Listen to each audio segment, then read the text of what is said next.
तो क्या उस सर्विस को डायरेक्ट परचेज मोड से प्रोक्योर किया जा सकता है? आज इस पूरी इस प्रोसेस को हम स्टेप बाय स्टेप समझेंगे। सर्विस डायरेक्ट परचेज क्या है? सबसे पहली बात यह है कि सर्विस डायरेक्ट परचेज क्या है? देखिए, सर्विस डायरेक्ट परचेज का मतलब है कि एप्लीकेबल जैम प्रोक्योरमेंट प्रोविजंस के अंतर्गत बायर किसी अवेलेबल सर्विसेज को प्रिस्क्राइब डायरेक्ट परचेज प्रोसेस के माध्यम से प्रोक्योर करता है। लेकिन ध्यान देने वाली बात यह है कि सर्विस की डायरेक्ट परचेज को प्रोडक्ट की डायरेक्ट परचेज के साथ ऑटोमेटिकली सेम नहीं माना जा सकता है। सर्विस प्रोक्योरमेंट के लिए applicable service category, procurement threshold, service parameters और जैम की करंट कंडीशंस को चेक करना जरूरी है। तो सबसे पहले हम सर्विस कैटेगरी चेक करेंगे। बायर को सबसे पहले यह देखना है कि जिस सर्विस की रिक्वायरमेंट है उसकी अप्रोप्रिएट कैटेगरी जैम पर अवेलेबल है या नहीं। For example, housekeeping, security, man power, vehicle hiring, AMC, repair and maintenance, consultancy एवं अन्य नोटिफाइड सर्विसेज। लेकिन केवल सर्विस का नाम मैच होना पर्याप्त नहीं होगा। ये बहुत इंपॉर्टेंट बात है। आपको सिर्फ कैटेगरी मिल जा रहा है जैम पे, इसका मतलब ये नहीं है कि आप जो सर्विस की प्रोक्योरमेंट करने जा रहे हैं बहुत आसानी से हो जाएगी। बायर को यह वेरीफाई करना होगा कि अवेलेबल कैटेगरी वास्तव में उसकी रिक्वायरमेंट को सेटिस्फाई करती है या नहीं करती है। अब हम सर्विसेज सर्च करेंगे। जैम पर लॉगिन करने के बाद हम सर्विसेज सर्च करते हैं, उसके पहले हमें कुछ चीजें बिल्कुल क्लियर क्लियर हो लेनी चाहिए। मान लीजिए कि हमारी रिक्वायरमेंट है हाउसकीपिंग सर्विस की। अब रेलिवेंट सर्विस कैटेगरी को आइडेंटिफाई करना है। कैटेगरी सेलेक्ट करने से पहले अवेलेबल पैरामीटर्स को बहुत ध्यान से हमें समझना होगा। क्या है अवेलेबल पैरामीटर्स? लोकेशन, कहाँ सर्विस चाहिए, ड्यूरेशन, कितने समय के लिए सर्विस चाहिए, मैन पावर, कितने पर्सन्स की रिक्वायरमेंट है, वर्किंग आवर्स, कितने घंटे के लिए सर्विस चाहिए, वर्किंग डेज, कितने दिनों तक सर्विस चाहिए, scope of work, service provider को एग्जैक्टली क्या करना है। इन डिटेल्स को रिक्वायरमेंट के अनुसार सही तरीके से ही भरना होगा। अभी स्कोप ऑफ वर्क, देखिए सर्विस प्रोक्योरमेंट में सबसे इंपॉर्टेंट चीजों में से है ये स्कोप ऑफ वर्क। बायर को क्लियरली डिफाइन करना चाहिए कि सर्विस प्रोवाइडर से क्या काम कराया जाना है। फॉर एग्जांपल, आपके ऑफिस परिसर की निर्धारित जगहों की क्लीनिंग, सैनिटाइजेशन और हाउसकीपिंग एक्टिविटीज निर्धारित शेड्यूल के अनुसार करना होगा। देखिए, अभी जो ये हमने केस देखा, ये बेसिकली सिर्फ एक एग्जांपल है। एक्चुअल स्कोप ऑफ वर्क हमेशा आपके ऑर्गेनाइजेशन की वास्तविक रिक्वायरमेंट के अनुसार तैयार होगा।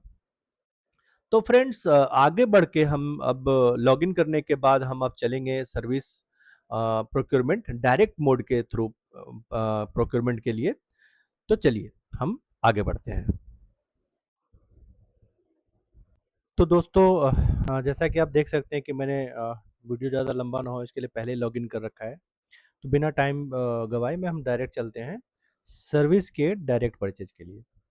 ठीक है, सबसे पहले हम यहाँ ब्राउज पे क्लिक करेंगे। यहाँ सर्विसेज में जाएंगे। सर्विसेज में जाने के बाद ये जितने भी दिख रहे हैं ये सारे कैटेगरी लेवल है, हम ब्राउज ऑल सर्विसेज पे चले जाएंगे। ठीक है, यहाँ जाने के बाद हम यहाँ सर्च करेंगे जो हमें रिक्वायर्ड सर्विस चाहिए उसका। आज के लिए हम एग्जाम्पल के तौर पे ले रहे हैं हाउसकीपिंग, हाउसकीपिंग सर्विसेज। देखिए सबसे नीचे ये ऑप्शन आ गया है। ये जो भी यहाँ पे इस लिस्ट में नाम है ये सारे कैटेगरीज पहले से अवेलेबल हैं। अगर आपको कुछ सर्च करते हो और वो नाम नहीं मिलता है, इसका मतलब आप श्योर हो जाना कि वो पर्टिकुलर कैटेगरी जैम पे अवेलेबल नहीं है। तो दोस्तों यहाँ पे ये कैटेगरीज आप देख सकते हो बहुत सारे, cleaning, sanitization, hiring of sanitization services, on board housekeeping. तो हम फॉर एग्जांपल फर्स्ट वाले पे चलते हैं। यहाँ आते ही आप देखो सबसे पहले हमें दिख रहा है कि number of active service providers 23,360। मतलब इस कैटेगरी के में इस काम के लिए यानी कि cleaning, sanitisation and disinfection services के लिए टोटल लगभग 23,500 सर्विस प्रोवाइडर्स जैम पे अवेलेबल हैं।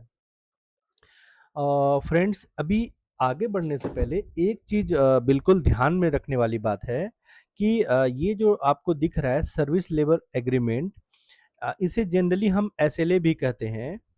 ये क्या है? देखिए, ये एक फॉर्मल कॉन्ट्रैक्ट है जो कि government buyer and service provider के बीच में होता है।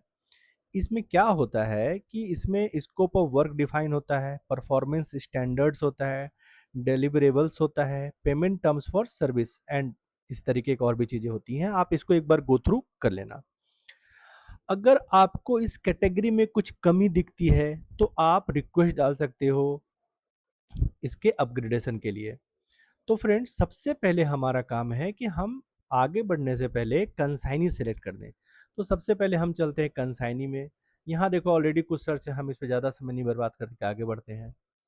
अब यहाँ पे पूछ रहा है कि आपका कॉन्ट्रैक्ट कब से स्टार्ट होगा।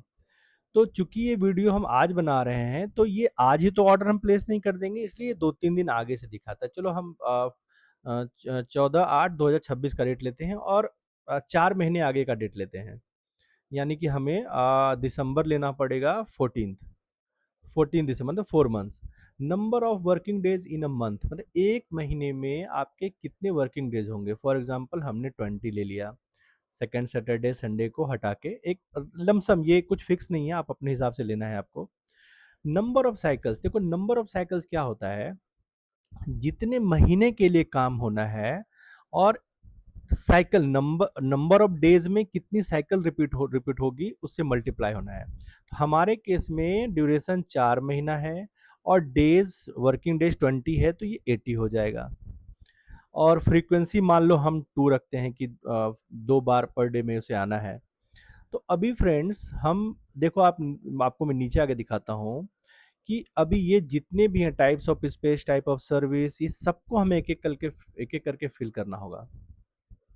हम मान के चलते हैं कि हम हेल्थ केयर वाले पोर्शन के लिए इस काम को चाह रहे हैं। देखो जैसे ही हेल्थ केयर हमने सर्च किया, तो यहाँ पे बहुत सारे सर्विस प्रोवाइडर्स के नाम जो है आने लग गए सर्विस प्रोवाइडिंग के लिए। तो फ्रेंड्स, पहले मैं बता दूं, आप किसी एक पैरामीटर को सिलेक्ट करके आप चाहोगे कि ये सर्विस कार्ट में, यहाँ देखो ऐड टू कार्ट में ऐड हो जाए, वो नहीं होगा। आपको सारे जो लेफ्ट में जो दिख रहे हैं ये ग्रे कलर में, सबको सेलेक्ट करना पड़ेगा। अच्छा एक बात और, ये प्रीव्यू फार्मूला आप दिख रहा है, प्रीव्यू फार्मूला का मतलब आप इसके अंदर जाके देख सकते हो कि ये किस बेसिस पे, जिनका क्या फार्मूला है, किस बेसिस पे ये काम करते हैं, वो इसमें आपको मेंशन रहेगा। चलो एक केस को हम देखते हैं। ये कह रहा है कि पहले सारी चीज़ों को इंक्लूड करो, इन सारी चीज़ों को, तब ये शो होगा क्या। एनीवेज, हम नेचर ऑफ सर्विस हम जनरल क्लीनिंग लेंगे।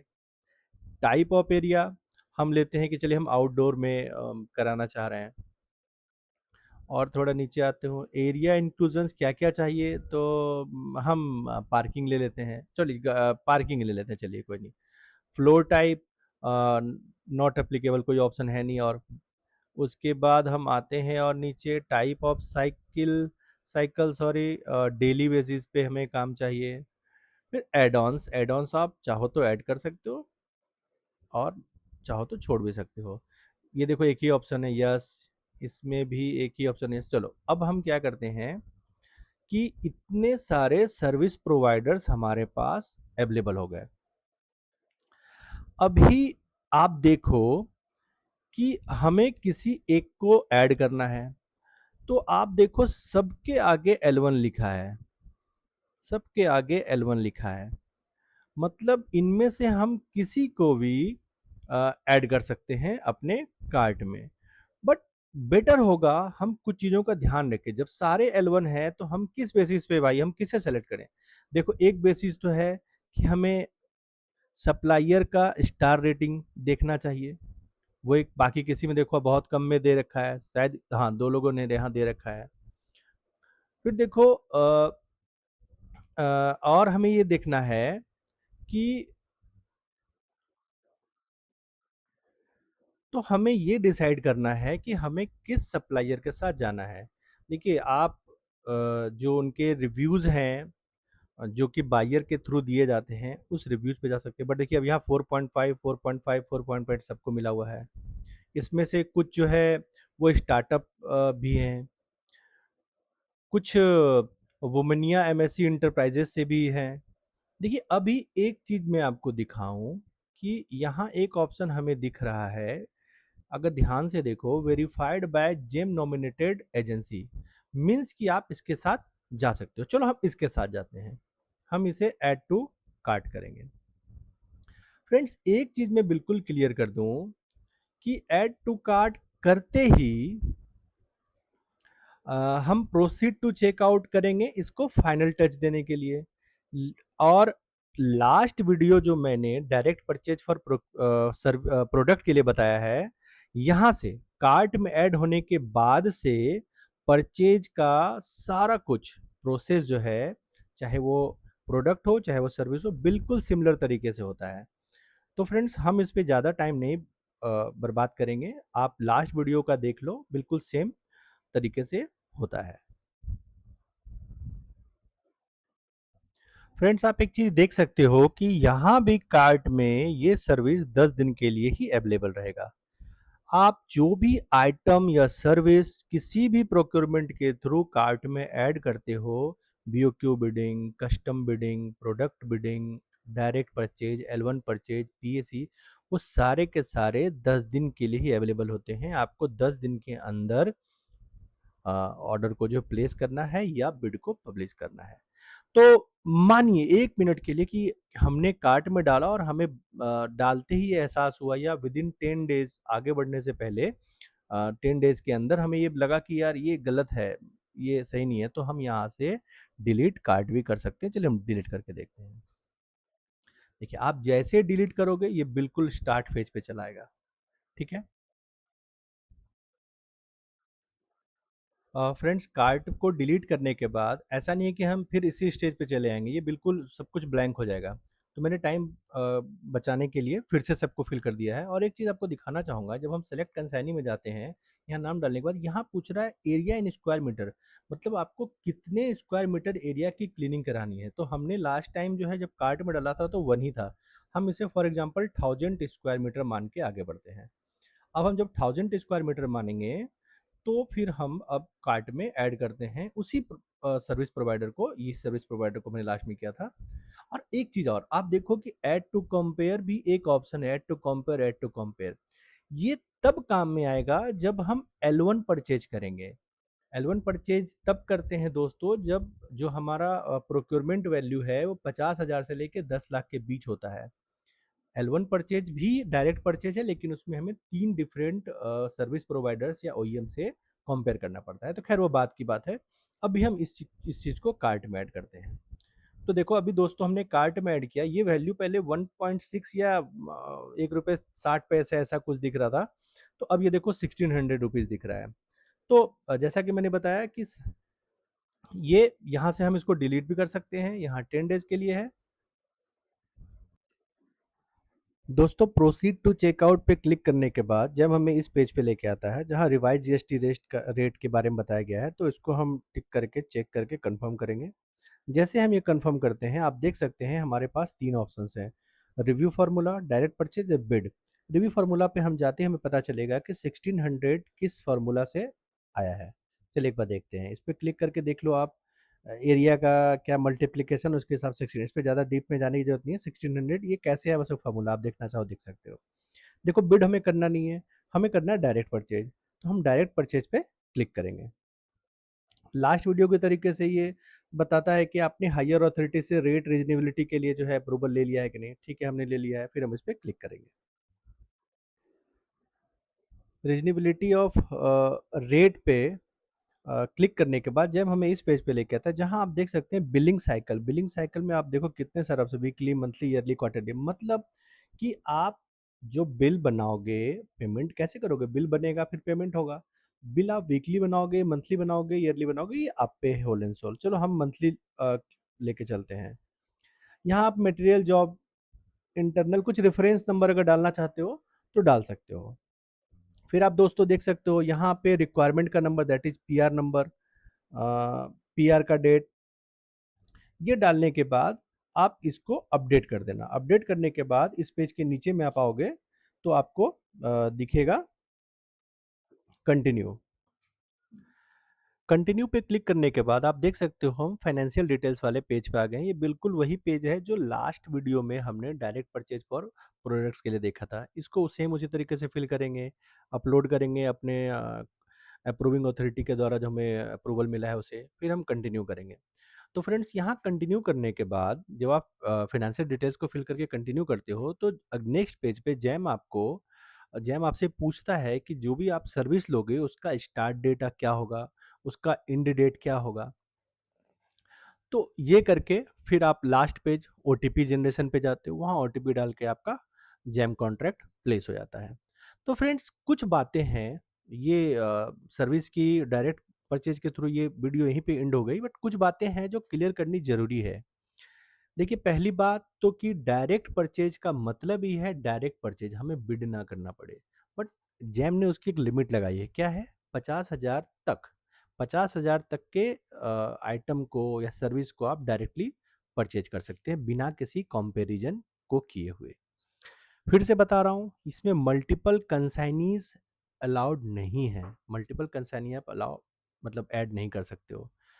फिर आप चाहो कि मल्टीपल आइटम्स ऐड कर दें 50,000 में, 2 या 3, 4, 5 जितने भी आइटम्स आ सकते हैं सर्विस के या प्रोडक्ट के वो ऐड कर दें, अलाउड नहीं है।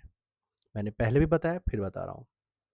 एक बात जो मैंने लास्ट वीडियो में बताई थी कि जो डिलीवरी डेट हमें दिखता है, इस केस में तो हम सर्विस का डेट फिक्स कर दे रहे हैं कि भाई हमें 4 महीने के लिए चाहिए, 3 महीने के लिए चाहिए। लेकिन जो हमें प्रोडक्ट की सप्लाई करेगा कोई भी सप्लायर, तो वो कितने डेट में करेगा, वो डेट जैम द्वारा डिसाइड किया जाता है। क्या इस डेट को चेंज किया जा सकता है या डिलीवरी डेट किसी और प्रोक्योरमेंट के थ्रू जो हम करते हैं, जैसे कि L1, PSC, POQ bidding, custom bidding, जितने भी तरीके के हैं, क्या उसमें डिलीवरी डेट चेंज किया जा सकता है? दोस्तों जवाब है हाँ, किया जा सकता है। बट कब? कॉन्ट्रैक्ट बन जाने के बाद और इनवॉइस जनरेट करने के पहले तक आप डिलीवरी डेट को एक्सटेंड कर सकते हैं। तो दोस्तों मेरे ख्याल से लास्ट की ये वीडियो, लास्ट की एक वीडियो जो और इसके पहले की थी, इन दोनों वीडियोज़ के साथ आपने डायरेक्ट परचेज़ को बिल्कुल 100% क्लियर समझ लिया है। फिर भी अगर कुछ भी परेशानी है, कुछ भी क्लैरिटी नहीं है, समझ से बाहर हो रही है, आप मुझे मैसेज करें। मैं ज़रूर कोशिश करूँगा जल्द से जल्द उसका आंसर करूँ। तो फ्रेंड्स अपना प्यार दिखाएँ, लाइक करें, सब्सक्राइब करें, शेयर करें, बेल आइकन को दबाएँ। आज के लिए थैंक यू।